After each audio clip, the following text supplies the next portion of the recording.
swihehlo leswi mayelana na matikhomelo ya advocate Downer swi twiwe hi nkarhi wa xikombelo xa Zuma ekhoto ya le henhla ya Pietermaritzburg n'hweti leyi nga hundza.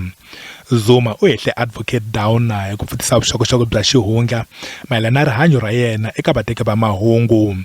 Leswi endzhaku loko mpfapfarhuto wa ku hlambanya vumbhoni wu rhumeriwile ekhoto ya le henhla ya Pietermaritzburg laha yi fambisanaka na xiviko xa xiyimo. Leswi endzhaku loko mpfapfarhuto wa ku hlambanya vumbhoni wu rhumeriwile ekhoto ya le henhla ya Pietermaritzburg laha a wu fambisana na xiviko xa xiyimo xa rihanyu xa Zuma.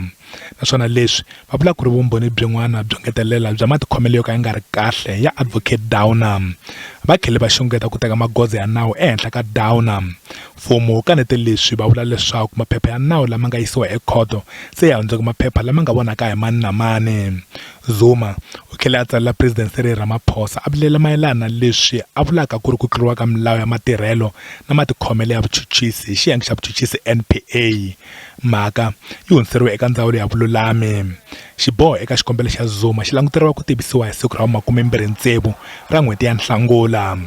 Ehansi ka ku va a lava leswaku advocate Downer a susiwa eka nandzu lowu, Zuma u tlhela a kombela khoto leswaku yi nga n'wi voni nandzu yi n'wi tshunxa.